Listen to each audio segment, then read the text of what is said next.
Foil للذین یکتبون الکتاب بایدیہم، پس ہلاکت ہے ان لوگوں کے لیے جو کتاب کو اپنے ہاتھ سے لکھتے ہیں۔ ویسے تو ہاتھ سے لکھا جاتا ہے، لیکن ہاتھ کا ذکر یہاں کیوں آیا؟ تاکید کے لیے کہ واقعی وہ خود لکھتے ہیں، اپنے پاس سے کچھ لکھتے ہیں۔ ثم یقولون ھذا من عند اللہ، پھر کہتے ہیں یہ اللہ کی طرف سے۔ اب اہل کتاب کے ایک اور گروہ کا حال بیان کیا جا رہا ہے جو دین کے معاملے میں اور زیادہ حد سے بڑھا ہوا تھا۔ وہ اللہ پہ جھوٹ باندھتے تھے، اپنی باتوں کو اللہ کی بات کہہ کے لوگوں کو بتاتے تھے۔ ثم یقولون ھذا من عند اللہ، پھر کہتے کہ یہ اللہ کی طرف سے۔ اب دیکھیں مسلمانوں میں سے بھی بعض لوگ نہ کتاب پڑھتے ہیں نہ دین جانتے ہیں، لیکن جو ان کے اپنے دل خیال میں باتیں آتی ہیں ان کو کیا کہتے ہیں؟ قرآن میں یہ لکھا ہے، حالانکہ قرآن میں کہیں نہیں لکھا ہوتا۔ اور ایسی باتیں وہ کب کوٹ کرتے ہیں؟ جب انہیں کوئی فائدہ حاصل کرنا ہوتا ہے۔ لیشتروا بہ ثمنا قلیلا، تاکہ اس کے بدلے کچھ کمائی کر سکے، دنیاوی فائدے حاصل کر لیں۔ مجھے بارہا ایسا تجربہ ہوا ہے کہ بعض اوقات لوگ یہ کہتے ہیں کہ آئیے ہمارے یہاں ایک لیکچر دے دیجیے، کہتے ٹھیک ہے دے دیتے ایک لیکچر۔ پھر تھوڑی دیر بعد کہتے ہیں کہ آپ اس لیکچر میں یہ ضرور بتائیے، آپ اس لیکچر میں یہ ضرور کہیے۔ بھئی کیوں؟ آپ مجھ پہ چھوڑ دیجیے، جیسا کراؤڈ ہوگا جو ضرورت ہوگی میں بتا دوں گی۔ وہ اس وقت مجھے ڈکٹیٹ اس لیے کر رہے ہوتے ہیں کہ وہ چند مخصوص باتیں مجھ سے کہلوا کے دراصل اپنے کچھ مقاصد حاصل کرنا چاہتے ہیں۔ مثلا دو لوگوں کا جھگڑا چل رہا ہے، ساس بہو کا یا کچھ، تو اگر ساس درس کروا رہی تو کہے گی کہ وہ بہو کو یہ سنایا جائے کہ وہ ساس کی عزت کرے۔ تو دین اس لیے نہیں پڑھنا پڑھانا چاہیے کہ اس سے ہم صرف اپنے مطلب حاصل کریں، یا اسے سکھاتے ہوئے بھی یہ نہیں ہونا چاہیے کہ صرف چند لوگوں کو نشانہ بنا لیا جائے۔ بعض لوگوں کا انداز کیا ہوتا ہے، درس قرآن رہے ہوتے ہیں لیکن چند مخصوص طبقوں کو کرٹیسائز کرتے رہتے ہیں، فلاں ایسا فلاں ایسا فلاں ایسا۔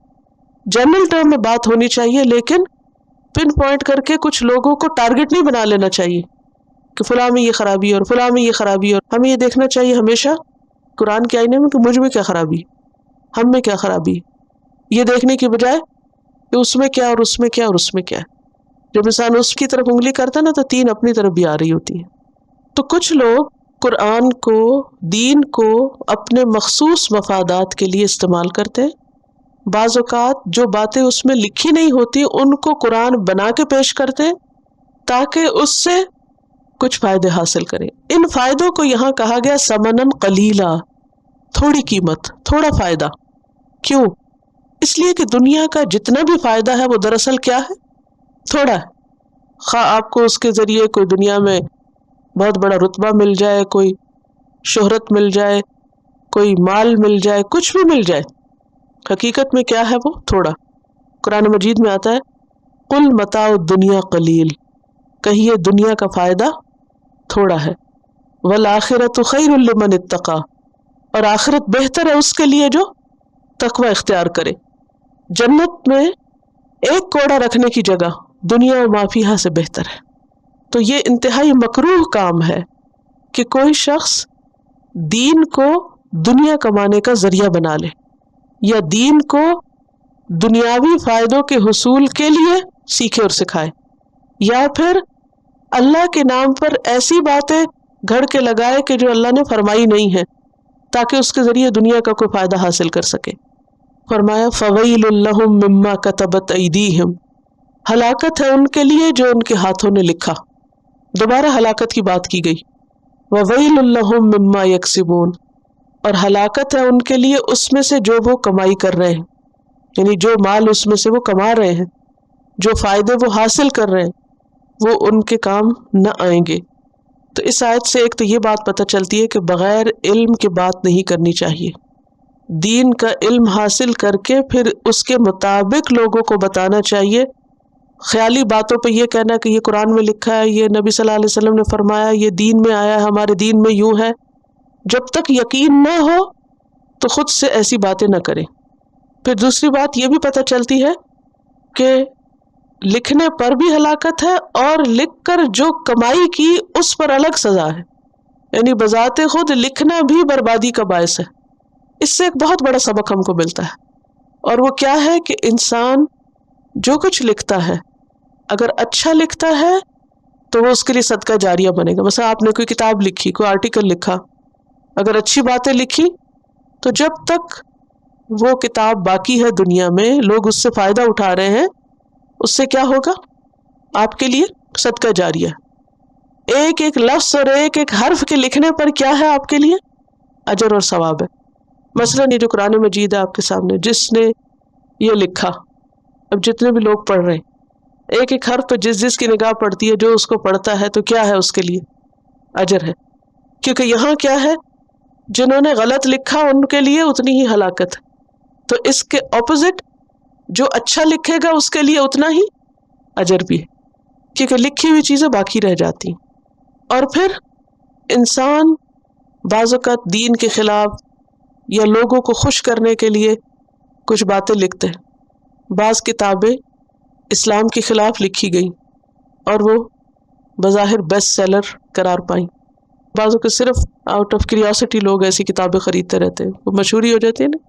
تو کبھی بھی انسان دنیا کی شہرت یا دنیا کے فائدے حاصل کرنے کے لیے ایسی باتیں نہ لکھے کہ جو اس کی آخرت کو نقصان دینے والی.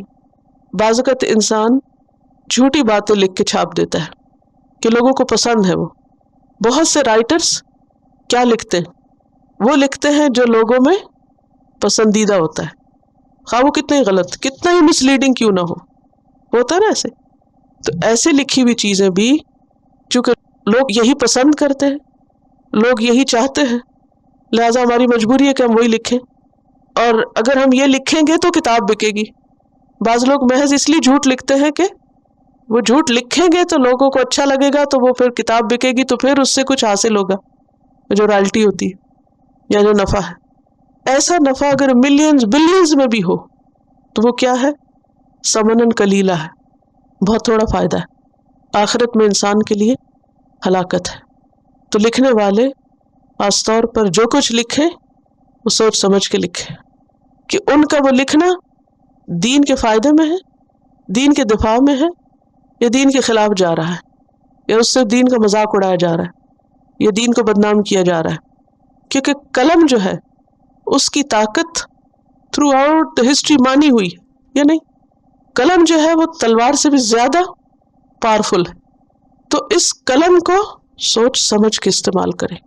تھوڑا لکھے یا زیادہ لکھے، وہ لکھے جو صحیح ہے، جو درست ہے، جو حقیقت پر مبنی ہے، جو سچ ہے، خواہ وہ کڑوا ہی کیوں نہ ہو، خواہ وہ لوگوں کو پسند نہ بھی آئے. کیونکہ ان لوگوں کو یہ ہلاکت کا پیغام دیا گیا.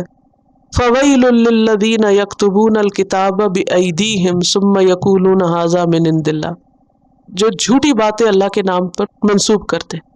مقصد پیچھے کیا ہوتا ہے؟ دنیاوی فائدے. فَوَيْلٌ لَّهُم مِّمَّا كَتَبَتْ أَيْدِيهِمْ، جو ان کے ہاتھوں نے لکھا، وہ ہاتھوں کی لکھائی، وہ لکھنا، وہ قلم کی موومنٹ، وہ سب ان کے خلاف حجت بنے گا اور ان کے لیے ہلاکت اس پر.